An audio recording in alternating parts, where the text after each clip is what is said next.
안녕하세요. 중학과학기본 네 번째 시간입니다. 일단은 정말 많이 늦어서 죄송하고요. 다음에는 바로 여러분께 전달해 드리도록 하겠습니다. 여러분 잘 아시는 것처럼 화학과 생물은 그 문제를 이제 풀고 다음 주에 이제 한번 확인하면 되고요. 물리와 지구과학을 정리하는 시간을 갖도록 하겠습니다. 자, 물리는 보시는 것처럼 빛의 합성에 대해서 공부를 하는데요. 우리가 눈으로 볼 수 있는 것은 빛, 그 중에서도 가시광선 때문인데, 이 가시광선의 특징을 한번 정리해 보는 시간을 갖도록 하겠습니다. 그래서 오늘 이제 빛과 합성을 공부하고, 다음 주에는 빛과 거울, 빛과 렌즈를 같이 이어서 공부를 하도록 하겠습니다.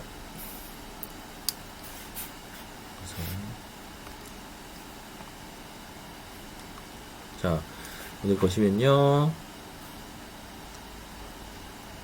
잠시만요.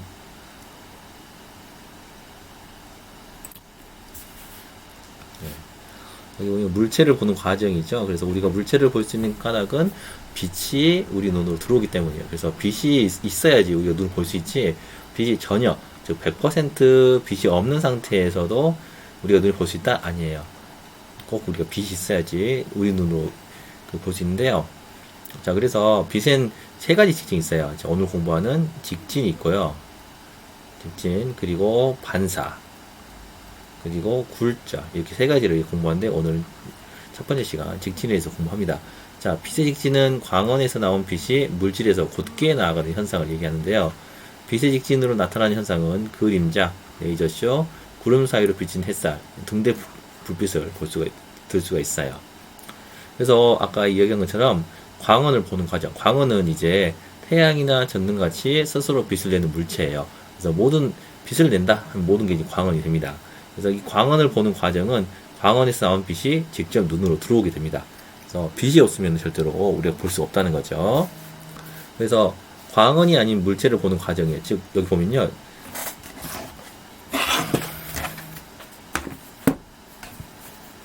자, 여기 보시면은 광원에서 나온 빛이 물체 표면에 반사가 됩니다. 즉 첫 번째 보면은 광원에서는 직접 우리 눈으로 지들어서 우리 눈이 그 빛을 인지하게 되는데요. 그 3학년 과정에서 어떻게 우리 눈이 이 빛을 인지하게 하고 보는지 한번 알아보는 시간을 갖도록 하고요. 자, 광원이 아닌, 즉 전혀 빛을 내지 못하는 그 물체를 어떻게 보냐면요. 자, 광원에서 빛이 가가지고, 자, 우리 꽃이죠. 장미꽃을 우리가 이 반사된 빛을 우리가 눈으로 보는 거죠. 다시 말하면은 광원에서 장미에서 반사된 빛이 우리 눈으로 들어간다라고 생각하면 됩니다. 그리고 자, 그래서 이걸 이용해 가지고 우리가 빛의 합성에 대해서 이야기를 할 건데요. 자, 먼저 우리가 빛에 대해서 아까 얘기할 때요. 빛 할 때, 자, 이 빛은 눈으로 볼 수 있다. 그래서 가시광선이다. 그래서 빛의 합성은 이 가시광선의 합성은인데, 자, 여기 보시면은, 여기 그림 잘 나왔죠? 자, 우리 태양에서 나온 빛은 어떤 빛이냐면 바로 백색광이에요. 백색광.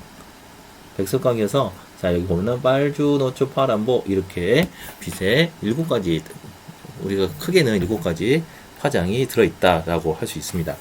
그래서 자, 빛의 합성은 여러 가지 색의 빛을 한 곳에 비추었을 때 다른 색의 빛으로 보이는 현상이다. 그래서 빛은 합성될수록 밝아지는데요. 이게 이제 대비가 되는 게 뭐냐면은 우리가 색 같은 경우는 색 있잖아요. 색은 합성할수록 점점점 어두워지죠. 그래서 마지막에 무슨 색이죠? 검은색이 만들어지죠. 모든 색을 섞었을 때. 하지만 빛은 모든 색을 합치게 되면 여기 먼저 보면은 가운데는 흰색으로 보게 된다. 그래서 우리가 빛의 삼원색이라 해가지고 빛을 이루는 가장 기본적인 색깔이 바로 빨간색, 또 초록색, 파란색이에요. 그래서 빨간색은 레드, 초록색은 그린, 파란색은 블루다. 그래서 이렇게 지금 색이 드러나고요. 자, 물체의 색은 백색광 아래서 물체의 색이 나타내는데, 물체가 가진 고유한 색의 빛은 반사가 되고요. 나머지 빛은 흡수하기 때문에 반사된 빛의 색을 통해서 그 물체의 색을 인식하게 된다는 겁니다. 그래서 자, 초록, 빨강, 철학을 완전히 다 섞어서 흰색이 나 있죠. 그래서 흰색 물체는 모든 색의 빛을 반사를 하게 되고요. 자, 검은색은 반대가 됩니다. 반사하는 빛이 없이 모든 색은 다 빛을 흡수하기 때문에 검게 보인다라고 생각이 돼서 이제 이 검은색도 이 빛을 얼마나 흡수하냐에 따라서 99.999% 하는 굉장히 어두운 모든 색을 흡수해내는 검은색도 다르게 나타납니다. 그리고 빨간색은 보면은 빨간색 빛을 반사하고 나머지 빛은 흡수가 하게 되는 거예요. 자, 그리고 이제 중요한 게 있는데, 그래서 이걸 가지고 이제 우리가 이해를 하는 것은, 자, 색깔 조명 있죠, 우리가. 색깔 조명 있는데, 여기에서 물체의 색깔이 어떻게 보이냐? 이걸 한번 알아볼 건데요. 조명의 색깔에 따라서 물체는 고유한 색과 다르게 보인다는 거죠. 쉽게 말해서, 자, 여기 RGB, 빨간색, 초록색, 파란색이 있는데요. 빨간색 물체에 초록색 빛을 비추면요, 검은색으로 보입니다. 무슨 색이냐? 왜 그러냐? 자, 빨간색이, 자, 여기가 이제 초록색이에요. 근데 여기가 빨간색 빛이 갑니다. 하지만 여기에는 빨간색, 자, 빛을 반사하지 않고 초록색 빛을 반사하게 되는데, 이 빨간색만 가기 때문에, 이 초록색은 빨간색을 완전히 흡수하게 되죠. 그러면은, 완전히 다 흡수하기 때문에 초록색으로 보이지 않고 검은색으로 보인다라고 생각하면 됩니다. 자, 그런데 노란색 물체에 초록색 빛을 비추면은 초록색으로 보인다는 거예요. 자, 노란색은, 자, 보시면요, 빨간색하고 초록색을 섞으면은 노란색이 된다. 그래서 이 빨간색, 즉 노란색 같은 경우는 빨간색 더하기 초록색이다. 그런데 여기에 초록색이 비추면요, 이 초록색만 반사를 하게 돼서 빨간색은 안 보이고 빨간색 흡수하게 되겠죠. 초록색만 반사하니까 초록색 빛감을 보인다 라고 생각됩니다. 그런데 만일에 이 물체가 흰색이에요. 그럼 흰색은 잘한 것처럼 모든 색을, 이 세 가지 색이 다 반사시키는 거죠. 다 반사시키는 거니까. 자, 여기다가 초록색 빛을 비춥니다. 제가 잘못했어요. 흰색은 모든 색을 흡수하게 되죠. 자, 흰색 물체에 초록색 빛을 비추면요, 자, 모든 색을, 자, 빨간색, 파란색은 흡수하게 되고, 자, 어떤 색만, 여기에 나오는 초록색만 이렇게 반사를 하게 된다 라고 하는 겁니다. 그래서 이것을 좀 잘 이해할 필요가 있어요. 자, 그래서 이러한 빛의 합성을 이용한 장치가 많죠. 그래서 우리가 보통 모니터나 우리 텔레비전 보면요, 자, 빨간색, 초록색, 파란색을 내는 점을 이제 볼 수 있어요. 이 현미경이나 돋보기로 보면요, 이걸 화소 또는 픽셀이라고 합니다.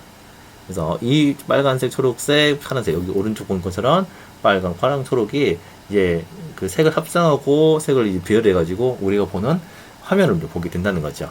그래서 영상장치의 화면은 텔레비전이나 컴퓨터 화면 등의 영상장치는 각 화소에서 나오는 빛이 합성돼가지고 하나의 색으로 보이게 된다. 그래서 이 세 가지 빛이 세기를 조절해서 모든 색의 빛을 만들어낸다 라고 생각하시면 됩니다. 그리고 이제 빛의 합성을 이용하는 그 방법이, 어떤 도구가 텔레비전, 전무와 전광판 이렇게 둘 수가 있고요. 자, 한번 그 실험을 한번 해보는데, 영상기기의 화면의 관찰하기를 볼까요?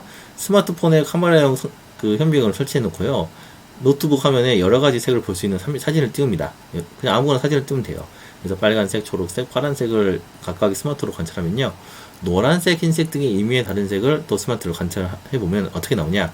자, 빨간색을 보면요, 화소 안에 빨간색만 켜져 있다. 여기 RGB, 여기 빨강, 파랑, 초록해서 빨간색만 켜집니다. 초록색은 당연히 초록색만 켜지겠죠. 또 파란색은 파란색만 켜지겠죠. 하지만 이제 노란색은 빨간색하고 초록색이 합성하니까 빨강색하고 초록색이 같은 밝기로 켜진다. 그리고 흰색은 빨강, 파랑, 초록, 파랑이 다 켜져 있다 하면은, 켜지면은 이제 흰색이 나온다라고 생각하면 됩니다. 그래서 자, 이걸 어떻게 정리하면은, 영상장치에 하면은 빨강, 초록, 파란색의 세 가지 색을 빛을 합성해서 모든 색을 빛을 만든다 라고 이야기를 할 수 있습니다. 자, 그래서 실험을 하나 보면요, 자, 물체에 비춘 빛의 색에 따른, 자, 빛에 따른 물체의 색을 관찰하는 겁니다. 그래서 여러 가지 색의 빛을 합성할 때 나타나는 색을 관찰하고 그 원리를 이해할 수 있는 건데요. 빛의 삼원색을 합성했을 때 어떤 색이 나타나는지 파악하는 것이 중요합니다. 자, 첫 번째는 빨강, 초록, 파란색의 빛을 내는 발광 다이오드라고요, 스스로 빛을 내는 그 소자예요. 그래서 이 손전등을 설치합니다. 두 번째는 흰색 점토를, 여기 흰색 점토를 이제, 자, 주먹만한 크기로 만들고 실내를 어둡게 한 다음에 이 빛의 색을 여러 가지로 조합해 가지고 흰색 점토로 만든 물체에 붙이고 물체가 어떤 식으로 보이는지 관찰을 하게 되는데요. 자, 결과를 보면요. 자, 여기다 빨간색만 갑니다. 빨간색만 가면은 당연히 보이는 색은 빨간색만 나오겠죠. 왜냐, 빨간색만 갔으니까. 그리고 파란색만 가면은 파란색만 보이고, 초록색만 가면은 초록색만 보이죠. 근데 빨간색과 초록색 가면은 그 합성이 돼가지고 노란색, 빨강하고 파란은 자홍색, 초록과 파란색은 청록색, 빨강, 초록, 파랑 다 합치면은 흰색 이렇게 되겠죠. 그래서 결론적으로 빛의 삼원색을 합성해가지고 여러 가지 색의 빛을 만들 수 있다라고 하는 겁니다. 자, 다음은 지구과학입니다. 자, 우리가 이제 지구과학의 일단은 마지막인데요. 여기서는 이제 지구가 어떤 구조로 돼 있고, 자, 어떻게 움직이는지를 한번 알아보는 건데요. 자, 이거는 이제 여러분 나중에 지구과학을 공부하게 되면은, 지구과학 원을 공부하게 되면은 다시 공부하게 되니까 잘 이해해 두면 좋습니다. 자, 먼저 대륙 이동성이 나오는데, 즉 이 지각판이 언젠가 한순간에는 모든 대륙이 다 붙어 있었다. 이런 걸 주장한, 가장 논리적으로 주장한 학자가 바로 기상학자였던 베게너입니다. 그래서 베게너는 먼 과거에 대륙이 한 덩어리를 이루고 있다가 분리되고 점차 멀어져서 현재의 대륙 분포를 이루게 됐다고 주장을 하게 됐죠. 잠시만요. 그래서 자, 3억 3,500만 년 전에는 이게 붙어 있다가 색깔이 붙어 있죠. 이걸 뭐라 했냐면은 여기 책에 안 나오지만 이거를 판게아라고 합니다. 판게아. 그러다가 이제 1억 5천만 년 전부터 이제 분리가 되기 시작했죠. 그래서 현재와 같은 대륙의 모양을 하게 됐다라고 주장을 하게 되죠. 그러면 그 이유가 뭐냐, 근거가 뭐냐라고 했을 때는요, 네 가지를 들었어요. 자, 베게너가 제시한 대륙 이동수의 증거를 보면요, 해안선이 먼저 일치하는 거예요. 지금 뭐냐면 아프리카 대륙하고 남아프리카 대륙하고 지도를 잘라가지고 이게 해안선을 보니까 이렇게 딱 맞아 떨어져요. 와, 그러니까 언젠가 붙어 있지 않았을까라고 생각한 거죠. 그리고 이제 지질 구조의 연속성이 돼가지고, 자, 여기 북아메리카, 즉 미국 북동부 쪽에 보면은 에팔레치아 산맥이 있고요. 여기 이제 여기 아일랜드하고 영국 쪽에는 칼레도니아 산맥, 그리고 여기 북유럽 있는 스칸디나비아 산맥이 있어요. 이 산맥이 연속적으로 이렇게 이어져요. 아, 그럼 언젠가 이게 이렇게 붙어져 있지 않았을까라고 이야기하는 거죠. 자, 그리고 빙하의 흔적을 보면요. 자, 남아메리카, 아프리카 대륙, 인도 대륙, 오세아니아 대륙 다 붙여놨어요. 그러면은, 이상하게 이 남극 대륙을 중심으로 해가지고 이게 빙하의 흔적이 나타난단 말이죠. 근데 지금 살고 있는 위치에 있는 아프리카 대륙이나 남아프리카 대륙 같은 경우는 다 여기가 무슨 지역이냐? 열대 지역이에요. 굉장히 더운 지역이거든요. 그러니까 여기서 빙하가 나타날 리가 전혀 없는데 어떻게 빙하의 흔적이 나타났을까? 이것은 바로 예전에 다 붙어 있어가지고 이 남극 대륙을 중심으로 이렇게 빙하가 형성돼가지고 있었다가 이게 분리가 된 게 아니냐라고 이제 주장을 한 거죠. 그리고 이제 화석의 분포를 보시는데, 자, 여기 보면요, 메소사우루스, 니스트로사우루스, 글소프레티스 하는 이 생물들이 옛날에 샀던 거죠. 자, 이렇게 딱 연속적으로 붙어 있어요. 근데 옛날에는 이거를 이제 뭐라고 했냐면은, 그냥 이 생물들이 뗏목이나 타가지고 어쩌다 보니까 이렇게 대양을 건너가지고 갔겠지라고 생각한 거죠. 근데 이제 베게너는 아니야. 이거는 분명히 대륙이 붙어 있었다가 분리가 돼가지고 이렇게 연속적으로 화석이 나타난 거야라고 주장을 한 겁니다. 그런데 문제는 이렇게 네 가지 원인 근거들을 이제 발표를 했었는데 당시 학자들한테는 인정을 못 받았죠. 왜냐?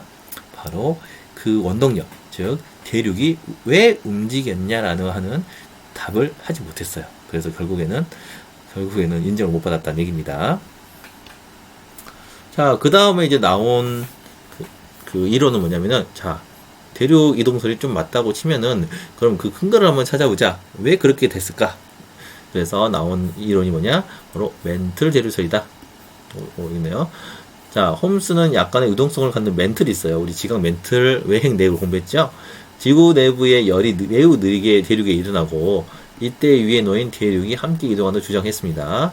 그래서 이 멘틀 대륙의 상승, 즉 이렇게 올라가요. 올라가가지고 이 위에 있는 지각판도 같이 양옆으로 이렇게 이동하지 않을까라고 주장한 거죠. 그래서 그 위에 놓인 대륙, 그 지각도 같이 분리됐을 것이다. 이렇게 주장한 거죠. 그리고 멘틀 대륙의 하강부, 즉 밑에 부분요, 다시 식어가지고 어떻게 된다? 이렇게 들어간다. 즉 여기서 수렴하게 된다라는 단어를 쓰거든요. 멘틀이 식어서 하강하면요, 점치 떨어져 있던 대륙은 서로 부딪히게 됩니다. 그런데 이 멘틀 대륙설도 문제가 뭐냐? 바로 그럼 그 근거가 있냐? 진짜로 그렇게 되는 거 봤냐? 뭐 실험 결과가 있냐? 없어요. 결과가 어떤 실험치가 없이 그냥 이론만 제시했기 때문에 이것도 인정을 못 받았다는 거죠. 자, 그 다음에 나온 이제 이론이 뭐냐? 해적 확장설인데요. 이건 언제 나왔냐면은 1950년대 이후에 나왔어요. 그래서 이때가 어디냐? 바로 2차 세계대전이 끝나고, 그때 2차 세계대전 때, 자, 독일의 잠수함을 잡기 위해서 연합군이, 미국을 중심으로 한 미국, 영국, 프랑스 연합군이 사용한 기술이 뭐냐? 바로 레이더 기술이에요.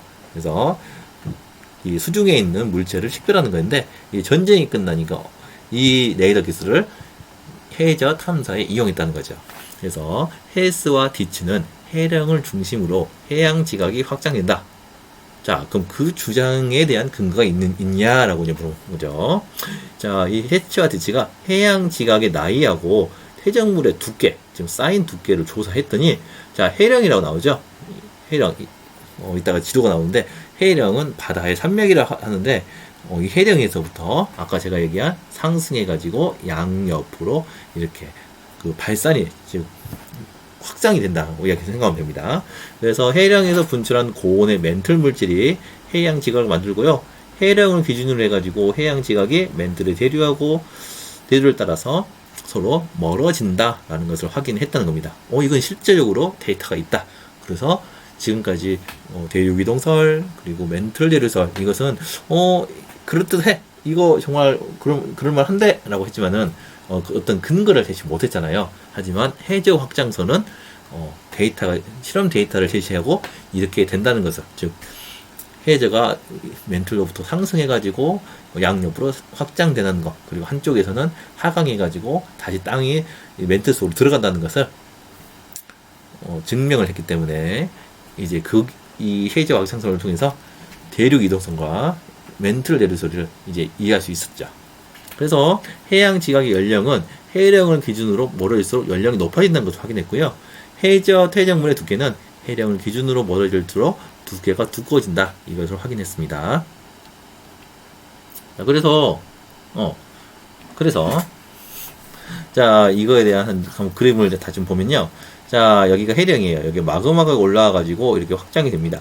그러면서 여기가 이렇게 해령이 만들어지고, 여기 이제 골짜기가 생긴 것이 열곡이에요. 열곡이라고 해가지고 만들어집니다.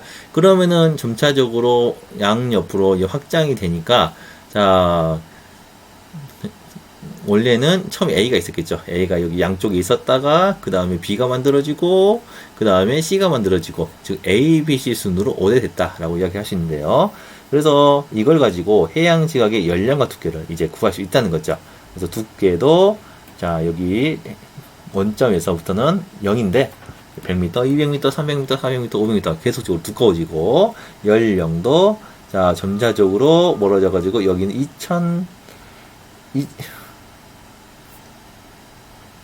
2100만 년이니까 저도 갑자기 헷갈리네요. 20억 년이에요. 20억 년, 40억 년 순으로 확장이 된다라고 정리를 하면 되겠습니다. 자, 그래서 이제 정리된 이론이 바로 판구조론이다라고 하신대요. 자, 화산과 지진을 먼저 보면요. 우리 화산은 볼케이노 잘 알죠? 지하에서 만들어진 마그마가 지각이 약한 틈을 뚫고 지표로 분출하는 현상을 화산이랍니다. 그래서 이제 그 화산이 많이 일어나는 불레고리, 즉 이 불레고리를 들 수 있는데, 태평양의 가장자리에 위치한 환태평양 조선대가 있어요. 화산대.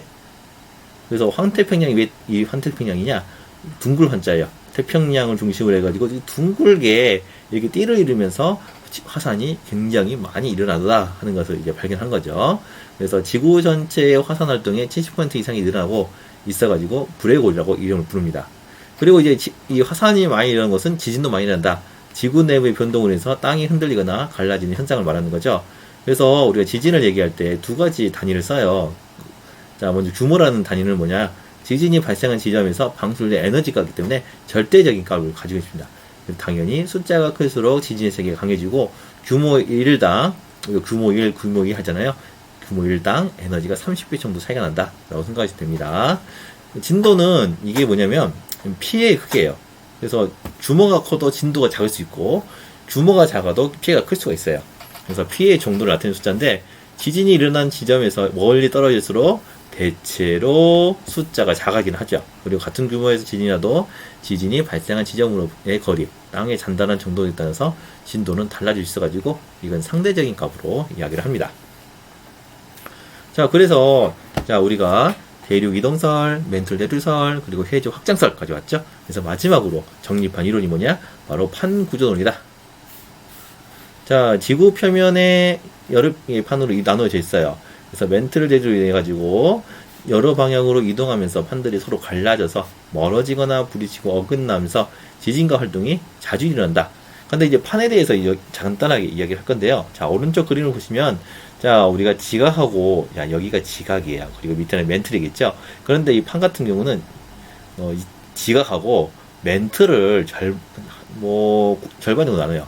그래서 어느 정도냐? 멘틀이 전체적으로 2,900km 정도의 두께가 된다. 하지만, 그 중에서 지각과 가까운 약 100km 정도의 두께는 단단한 암석층이다. 그래서 이 암석층하고 지각을 합친 게 판이라고 이야기를 할 수 있습니다. 그래서 그림으로 나오지만은 대륙 지각이 해양 지각보다 두껍죠. 하지만 밀도는 해양 지각이 대륙보다 더 큽니다. 그래서 정리를 해보면 지각과 멘틀의 상부를 포함한 딱딱한 암석층, 그래서 암석권이라 합니다. 자, 이 암석권과 지각을 합친 게 바로 판이라고 합니다. 플레이트. 대륙 지각을 포함하는 판, 지금 대륙판이 해양 지각을 포함하는 판보다 더 두껍다. 그리고 이 판들을 이동시키는 힘보다 멘틀의 대류다. 알 수 있고요. 판의 경계가 지구 같은 경우는 굉장하게 복잡합니다. 왜? 판에 끊임없이 이동합니다. 마치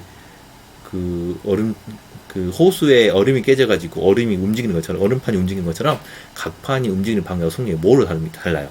그래서 따라서 판의 경계에서는 판의 움직임에 따라서 서로 갈라져서 멀어지거나 부딪히고 어긋나면서 화산활동이나 지진이 많이 일어납니다. 자, 여기를 보시면요. 지구에서 지금까지 확인된 판의 크기인데요. 자, 여기 딱 봐도 어느 판이 제일 커요? 그렇죠. 자, 여기 보면요. 자, 이런 식으로 해가지고, 잘 그려지죠? 안 그려지네요. 자, 이런 식으로 해서 태평양 판이 가장 큽니다. 예. 최종 보스예요. 그리고 뭐 필리핀판, 유라시아판, 북아메리칸, 파리판 이런 식으로 판으로 되어 있다. 그래서 보통 유라시아판이나 북아메리카판, 남아메리카판처럼 대륙을 포함하고 있는 아프리카판처럼 대륙을 포함하고 있는 판은 대륙판, 이렇게 태평양, 필리핀, 코크스판처럼 해양 부분을 담당하고 있는 해양판 이렇게 나눌 수 있습니다.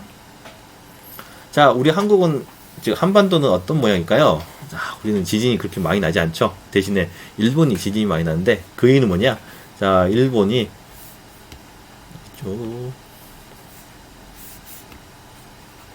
죄송합니다.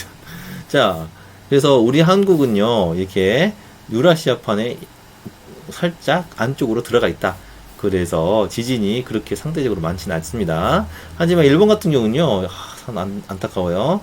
자, 유라시아판, 그리고 필리핀판, 태평양판이 이렇게 어긋나가지고 서로 경계 위치다. 그 중에서도 이제 가장 밀도가 큰 건 뭐냐? 바로 태평양판이고요. 그 다음에 필리핀판, 유라시아판 순으로 밀도가 큽니다. 당연히 이쪽에서 어떻게 됐어요? 이쪽에서 들어갑니다. 이쪽 또 이렇게 들어가게 되고, 그래서 상당히 많은 화산과 지진 활동이 나타나는 거죠. 자, 그래서 여기까지 물리 파트와 지구과 파트를 정리해봤는데요. 너무 많이 늦어서 미안하고요. 다음번에는 토요일에 바로 보낼 수 있도록 해드리겠습니다. 지금까지 수고하셨습니다. 감사합니다.